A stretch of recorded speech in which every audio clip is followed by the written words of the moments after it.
Let's rock on the mic.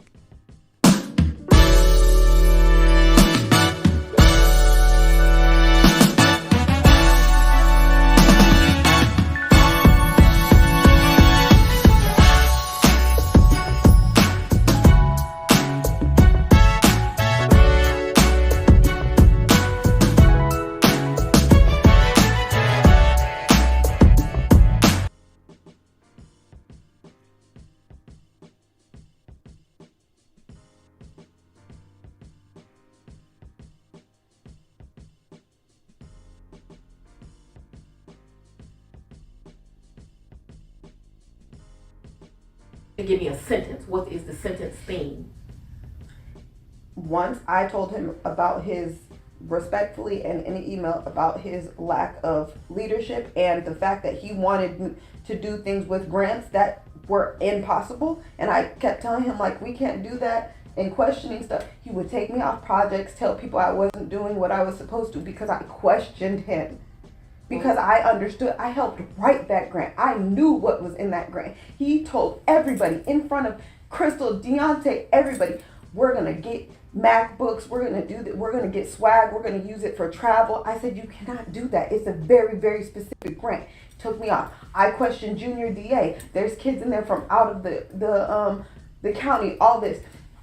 Took me off Junior DA. I did not want to do it. He made it look as if I wasn't doing what I needed to do because I questioned him.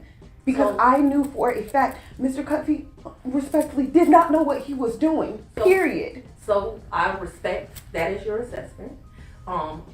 It was clear to me that you and Mr. Cuffey were not getting along. And I'm not saying that your assessment is wrong. I want you to really listen to the words I'm saying. Cuffey, and this is my personal opinion, to one woman to another, is dangerous to your administration. He tells people, when I reached out to you, he told me, you think your word is safe?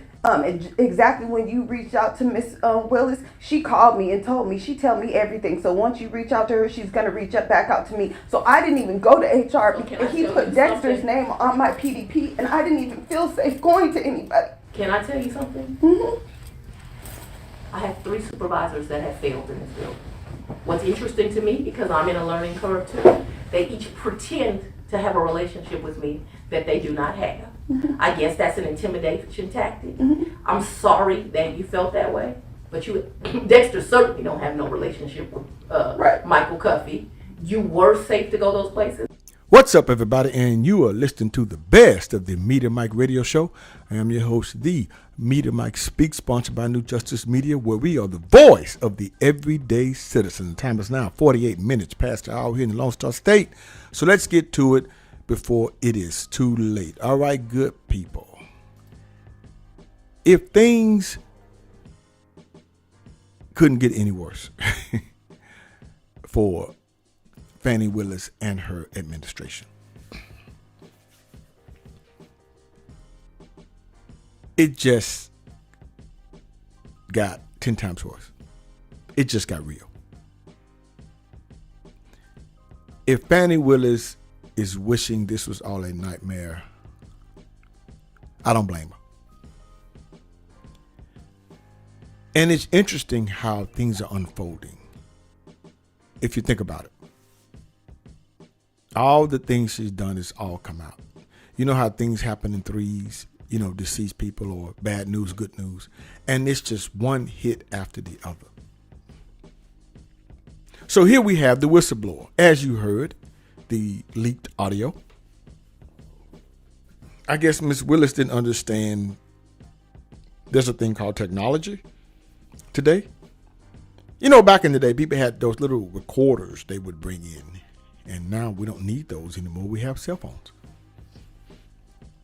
that record audio and video. So,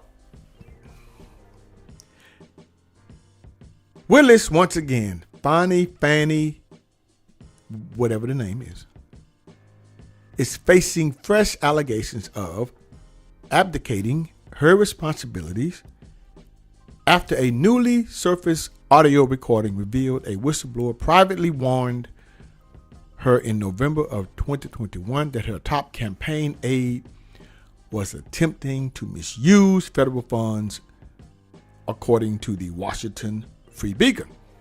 And as you heard during the conversation, then employee Amanda Timpson told Willis that campaign aide Michael Cuffey intended to use part of a $488,000 federal grant, which was intended to counter local gang activity, to pay for unrelated matters such as computers and travel expenses. And as you heard in the audio, Willis later apologized to Timpson during their discussion, admitting that Cuffey failed her administration. But just 56 days later, the Fani Willis, district attorney, fired Ms. Timpson and had her escorted out of her office by 7 armed investigators. Now, when Timpson filed a whistleblower complaint in 2022 alleging wrongful termination, Willis issued a statement saying Timpson was a holdover. I can't believe this. This is insane. That she was a holdover. What? From the prior administration. So let me get this straight. You know that's somewhat like retaliation.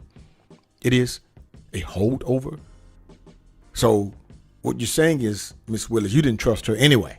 So you were part of the coup along with Mr. Cuffey to get her out of there, even though Mr. Cuffey resigned amid personal reasons. So she was a holdover from the prior administration, the prior district attorney, and she was fired because of her failure to meet the standards of the new administration, unquote. She, unbeknownst to Ms. Willis at the time, she didn't know she was being recorded. Now, I don't know if Georgia is a two-party or one-party state.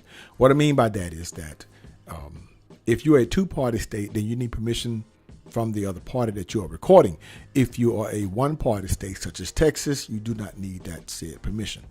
So, in an interview with the outlet, Timpson said the purported abuse of the grant was very similar to Willis' office splurging on lavish vacations with private attorney Nathan Wade, with whom she was allegedly carrying on a clandestine affair, the secret affair.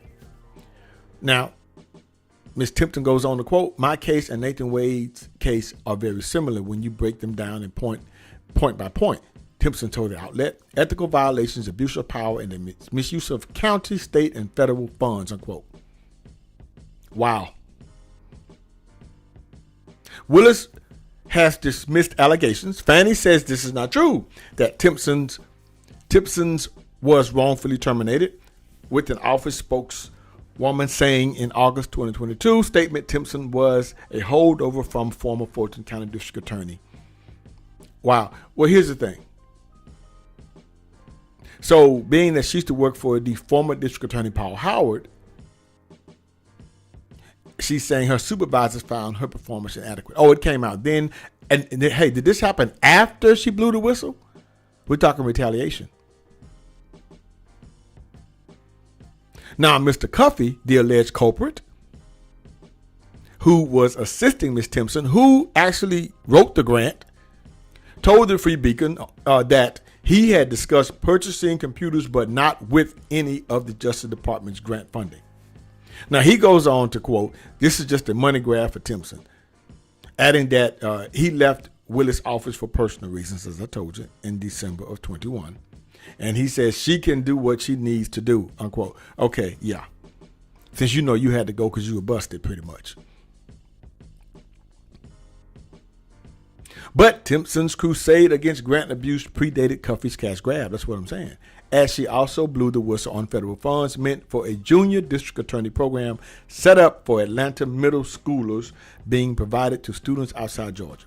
She goes on to quote, "I wanted to make sure she knew because I didn't want any scandal to be related to her," Timpson said. Now, Timpson looking out for her boss, Fani Willis, and Fani doesn't care. She doesn't care. This young lady is looking out for you. And she didn't care. Ms. Timpson says Fani Willis immediately cut her off in the middle of a sentence and demoted her from the director of juvenile diversion to a file clerk, unquote. Now, this dispute is now the subject of a whistleblower complaint filed in Fulton County in August 2022, in which Tipson is seeking damages for lost compensation, which he's probably going to win. A spokesperson for the DA's office did not immediately respond to a request for a comment. They don't need to. They got too many fires they got to put out. Is this the end of Fani Willis? I believe so. You see, this is why people do not come forward, because of things like this. Corruption at its finest. You know, I hope Fani doesn't get reelected. If the people of Fulton County, Georgia, they would be idiots to vote or reelect Fani and her cronies back into office. The only way for evil to thrive is for good men to stand by and do nothing. Shout out to the whistleblower. Until next time, this is your guy, Mr. Educator, Mr. Communicator, Mr. Free Thinker. Subscribe, share, and like to keep me rocking on the mic. Have a good night. Understand you soon, it won't be long. Keep on, keep running.